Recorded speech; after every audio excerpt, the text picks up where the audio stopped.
레위기서 12장 1절부터 8절까지 말씀을 제가 읽고 말씀을 나눕니다. 여호와께서 모세에게 말씀하여 이르시되 이스라엘 자손에게 말하여 이르라. 여인이 임신하여 남자를 낳으면 그는 이레 동안 부정하리니 곧 월경할 때와 같이 부정할 것이며 여덟째 날에는 그 아이의 포피를 뺄 것이요 그 여인은 아직도 33일을 지내야 사멸이 깨끗하리니 정결하게 되는 기한이 차기 전에는 성물을 만지지도 말며 성수에 들어가지도 말 것이며 여자를 낳으면 그는 2일 동안 부정하리니 월경할 때와 같을 것이며 사멸이 깨끗하게 되면 66일을 지내야 하리라. 아들이나 딸이나 정결하게 되는 기한이 차면 그 여인은 번제를 위하여 1년 된 어린 양을 가져가고 속죄제를 위하여 집비둘기 새끼나 산비둘기를 회막문 제사장에게로 가져갈 것이요 제사장은 그것을 여호와 앞에 드려서 그 여인을 위하여 속죄할지니 그리하면 사멸이 깨끗하리라. 이는 아들이나 딸을 생산한 여인에 대한 규례니라. 그 여인이 어린 양을 바치기에 힘이 미치지 못하면 산비둘기 2마리나 집비둘기 새끼 2마리를 가져다가 하나는 번제물로 하나는 속죄 제물로 삼을 것이요 제사장은 그를 위하여 속죄할지니 그가 정결하리라. 아멘. 여러분이 12장을 읽으면 언뜻 조금 의아하게 생각하는 그런 부분들이 등장할 것입니다.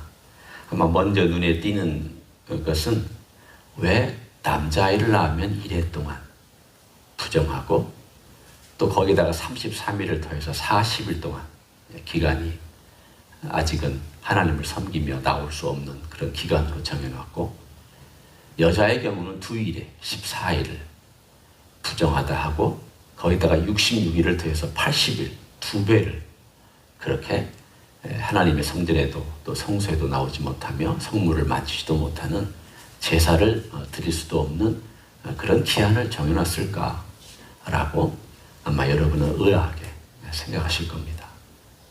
여러분 어떻게 생각하십니까? 사실은 이거에 대한 명확하게 성경에서 이거다라고 하나님 말씀에서는 말씀하시지 않습니다. 다만 우리가 성경의 여러 구절들이나 또는 기본적인 성경의 어떤 상식들을 통해서 이런 것이 아닐까라고 짐작해 봅니다. 한 3가지가 있습니다. 궁금하시니까 우리가 함께 간단하게 얘기하면 먼저는 그 남자와 여자의 권위 때문에 그렇다라고 얘기하는 사람이 있습니다. 남자를 먼저 지었고 여자를 그 다음에 지었기 때문에 이 권위의 순서를 두기 위해서 이렇게 40일, 80일을 뒀다. 좀 납득은 잘 안 되는 그런 해석입니다. 2번째 해석은 원인론입니다. 어떤 원인이냐? 이것은 처음 범죄했을 때에 하와가 먼저 선악과를 따먹었다. 그러니까 인류에게 죄를 가져온 첫 번째 그 원인 제공자라고 하는 면에서 그 원인 때문에 하나님께서는 이 2배에 대한 일종의 책임을 물었다고 할까요? 창세기 3장에 나오는 그것이 또 하나의 해석입니다. 뭐 그럴 것 같지만 그러나 그렇게 같이 해야 될까? 범죄는 같이 했는데 공범인데 그런 생각도 들고요. 또 3번째는 결과론입니다. 어떤 결과론인가? 그것은 결국은 여인이 계속해서 죄인을 낳잖아요. 남자든 여자든 계속 죄인을 낳으니까 그래서 결국은 여인이 죄인을 낳기 때문에 그 여인이 여자를 낳았다는 그것에 의해서 이것을 80일로 정해놨다. 그렇게 또 해석하는 해석이 있습니다.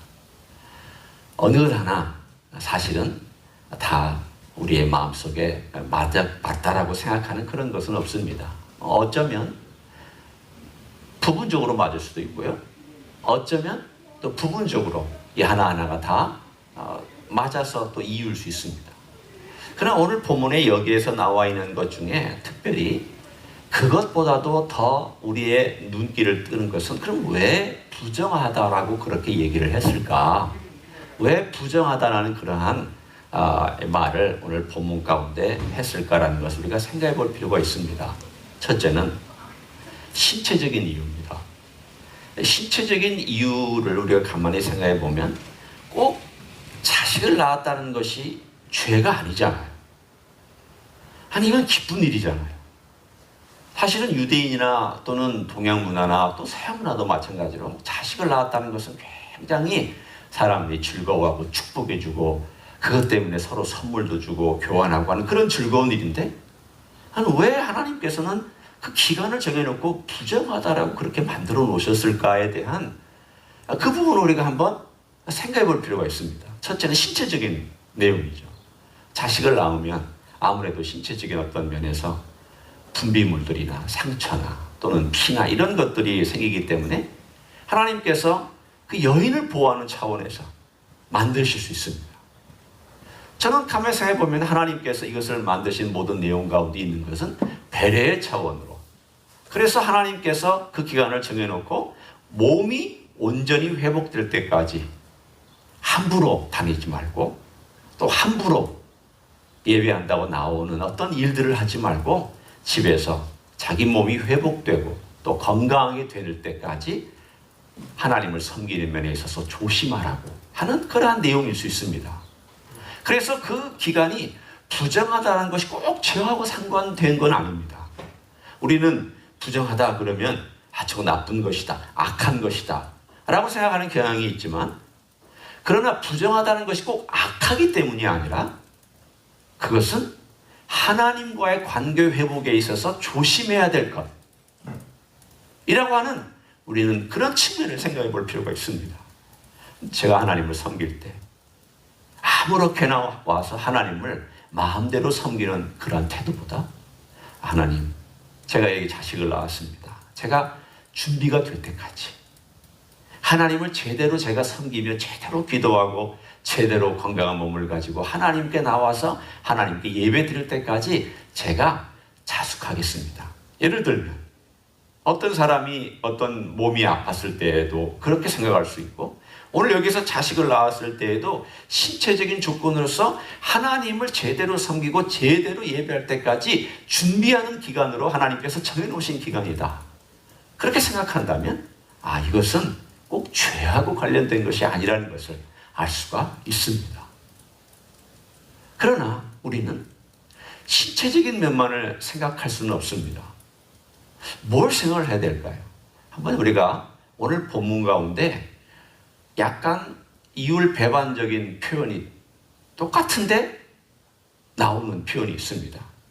한번 여기를 우리가 보도록 하겠습니다. 7절에 한번 보십시오. 뭐하고 우리가 비교할 것인가? 4절과 7절을 우리가 한번 비교합니다. 제가 4절을 먼저 읽겠습니다. 그 여인은 아직도 33일을 지내야 사녀리 깨끗하리니. 여기는 기간이 지나야 사녀리 깨끗하다. 그러니까 40일이 돼야 사녀리로부터 깨끗하다. 7절에 가보면 제사장은 그것을 여호와 앞에 드려서 그 여인을 위하여 속죄할지니 그리하면 사녀리 깨끗하리라. 아니, 속죄를 해야 사녀리 깨끗하다는 거예요. 앞에는 기간이 지나면 사녀리 저절로 깨끗하다 이런 표현이고, 뒤에 가보면은 저절로 깨끗한 게 아니라 속죄를 해야 깨끗해진다. 이게 무슨 의미입니까? 이 두 가지를 어떻게 우리가 해석을 해야 합니까? 이것은 바로 하나님께서 영적인 내용이 이 안에 들어있다는 것을 암시하고 있는 내용이라고 생각합니다. 결국 일정한 기간이 지나서면 깨끗해지는 것이 아니라 하나님께서 속죄를 해 주셔야 깨끗하다. 다른 말로 얘기하면 하나님이 선언을 해 주셔야, 공식적으로 제사장이 하는 거지만, 그러나 하나님을 대표하고 대신해서 제사장이 너 깨끗하다, 속죄제를 드렸기 때문에 그렇게 해야만 그 순간부터 하나님을 섬기고 그 순간부터 모든 활동할 수 있는 정식적인 허락을 받는 내용이 바로 7절에 나와 있습니다. 왜 그럴까라고 한번 생각해 볼 필요가 있습니다. 우리는 이 부분에 관하여 창세기 3장으로 돌아가 봐야 됩니다. 창세기 3장에 돌아가 보면 첫 인류가 범죄를 저지릅니다. 아담과 하와가 선악과를 따먹고 그리고 나서 그 범죄의 모든 과정들을 하나님이 추적하십니다. 아담에게 첫 번째 묻죠. 너 왜 따먹었느냐? 제 아내가 줬습니다. 아내에게 묻습니다. 너 왜 따먹었느냐? 그랬더니 뱀이 줬습니다. 그리고 뱀에게는 하나님께서 묻지 아니하고 저주하십니다. 그러나 각 아담에게도 하나님께서 저주를 내리셨고 하와에게도 저주를 내리셨습니다. 그런데 그 하와에게 내린 저주 가운데 너가 아기를 낳을 때마다 고통스러워하는 산고를 겪을 것이라고 하는 그 저주를 내렸습니다. 그러니까 이 모든 과정 속에서 오늘 본문에 있는 것과 이야기를 쭉 합쳐보면은 여인이 고통 가운데서 아기를 출산하는 이 모든 과정이 축복이지만 한편으로는 축복이지만 다른 한편으로는 저주입니다.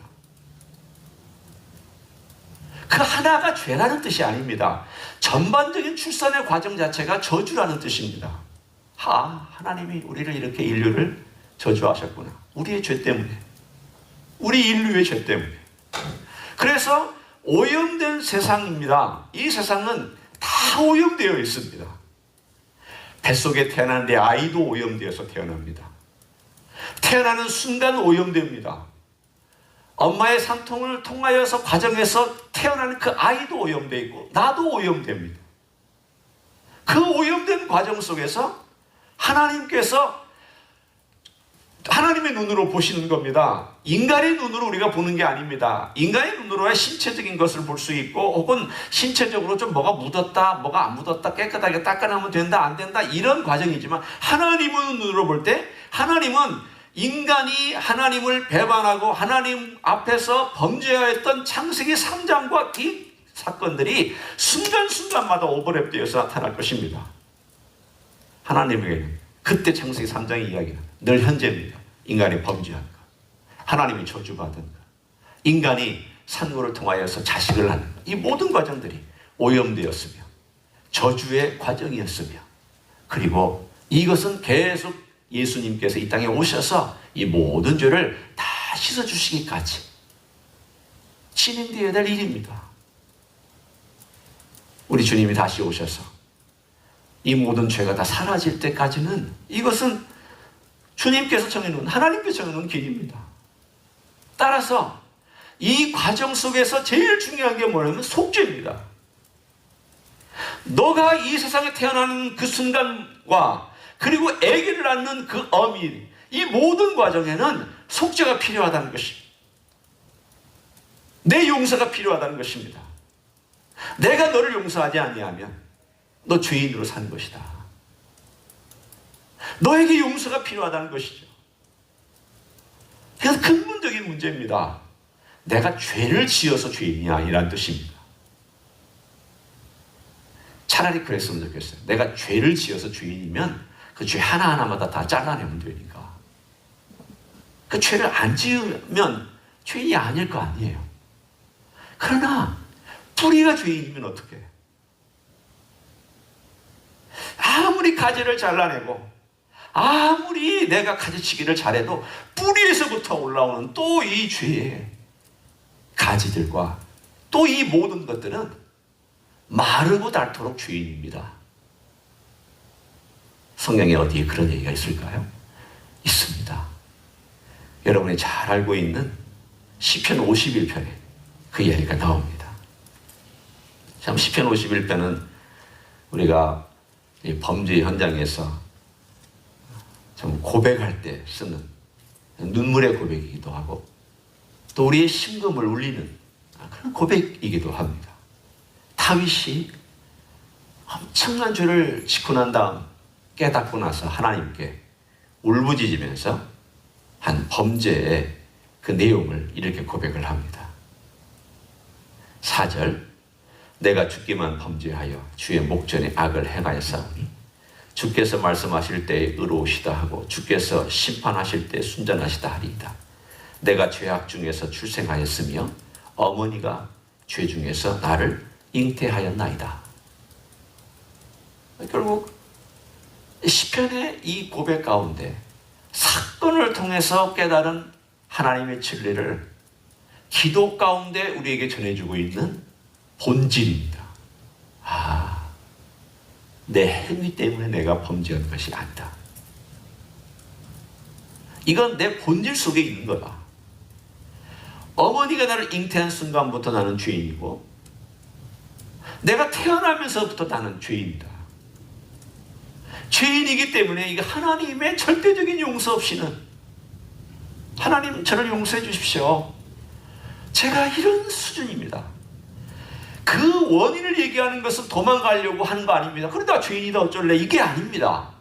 내가 죄인이니까 어쩔 수 없는 거지, 그 변명하거나 회피하려고 하는 것이 결코 아닙니다. 그 원인을 얘기하는 것은 내가 하나님의 은혜와 속죄해 주시는 하나님의 용서가 없이는 나는 살아갈 수 없는 아주 무기력한 인생이구나. 그것을 여기서 얘기하고 있는 내용입니다. 정말 우리는 하나님의 용서 없이는 살아갈 수 없는 무기력하고 정말 악질인 인생입니다. 하나님 아버지 앞에 다윗은 그것을 한참 후에 깨달았습니다. 우리가 시편의 많은 부분들을 보면 참 약합니다, 죄인입니다, 어리석습니다, 무지합니다, 노새와 같습니다. 다윗이 많은 얘기를 해요. 그런데 51편에 가서야 다윗은 자기의 본질을 깨닫는 고백을 합니다. 그때는 언제일까요? 나이가 한참 지나서예요. 그리고 심각한 범죄를 하고 나서예요. 그러나 그의 범죄가 회복되고 용서받았기 때문에 우리는 정말 보석 같은 시편 51편을 우리의 자산으로 받게 되었습니다. 그래서 이것을 우리의 마음 가운데 고백할 수 있는 내 고백으로 우리가 하나님께 드릴 수 있습니다. 내가 이렇구나, 내가 이런 인생이구나. 오늘 다시금 우리가 12장으로 레위기 12장으로 돌아와서 다시 보면 하나님은 우리의 출생에 관하여서 우리를 축복해 주시기도 하지만 이미 저주받은 우리 인생들에 대하여 이 저주받은 인생이 어떻게 축복의 인생으로 살아가느냐, 첫 출발부터 속죄가 필요하다는 것을 알려주시고 계시는구나. 그래요, 속죄가 필요합니다. 매일매일 삶 가운데서 예수 그리스도의 속죄가 없이는 그냥 살아갈 수가 없어요. 왜냐하면 이 뿌리에서부터, 그 속의 뿌리에서부터 악이 솟아와 나를 계속 하나님을 저항하고 하나님 기뻐하시는 일보다는 내 기뻐하는 일을 하려게 하고 그것을 따라가려고 하는 그런 충동이 자꾸 일어나서 그 뿌리가 있기 때문에, 이 뿌리는 언제 해결되느냐? 주님 오셔야 해결돼, 다시 오셔야 해결됩니다. 지금 완전히 해결 안 됐습니다. 여러분, 낙관하지 마세요. 내가 예수 믿는다고, 내가 예수님 의지한다고 나는 그 뿌리가 사라졌다? 아닙니다. 내가 부활의 몸을 입기 전까지는 그 뿌리 사라지지 않습니다. 씨름하게 되어 있습니다. 평생 씨름하게 되어 있습니다. 그 씨름에서 어떻게 이기느냐? 매일 주님의 은혜가 필요합니다. 매 순간 주님이 나를 도와주셔야 됩니다. 매 순간 속죄의 역사가 있어야 됩니다. 그렇지 않으면 우리는 이 어려운 투쟁의 싸움을 지고 들어갑니다. 이기고 들어가는 길과 지고 들어가는 길. 지고 들어가는 길은 나 안 된다, 이것도 지고 들어가는 길이고, 나 이겼다, 이것도 지고 들어가는 길입니다. 내가 이길 수 없습니다. 주님, 저는 못하지만 주님은 하실 수 있습니다. 저는 약하지만 주님은 강하십니다. 주님, 저는 속죄를 내가 이룰 수 없지만 주님께서 이미 십자가에서 이루신 그 속죄로 저를 깨끗하게 하실 수 있습니다. 매일매일 이렇게 주님의 은혜를 의지하며 살아가는 사람이 뒤돌아보면 승리의 땅에 도달해 있을 줄로 믿습니다. 그런 삶을 살아가시기를 예수님의 이름으로 간절히 축원합니다. 기도하시겠습니다. 제가 기도하고 마치며 예배 후에 계획 기도하시겠습니다. 하나님, 고맙습니다. 연약한 우리 인생들을 이 세상에 태어나게 하셨습니다. 감사합니다. 생명 주셨습니다. 그렇지만 이 귀한 생명임에도 하나님을 알지 못하면 저주받은 인생이고, 우리 하나님의 속죄를 알지 못하면 우리는 멸망의 길로 갈 수밖에 없습니다. 그런데 우리 예수님을 알게 하시고, 예수님 영접하게 하시고, 예수님의 은혜를 사랑하며 사모하게 하신 것 감사를 드립니다. 주님의 속죄 때문에 삽니다. 주님의 용서 때문에 삽니다. 주님의 은혜 때문에 삽니다. 주여, 이 험악한 세상, 인간의 힘으로 문제를 해결하려고 덤벼드는 이 세상에서 우리는 주님을 의지하며 주님 바라보며 주님의 은혜로 살아가는 하루하루가 될 수 있도록 축복하여 주시옵소서.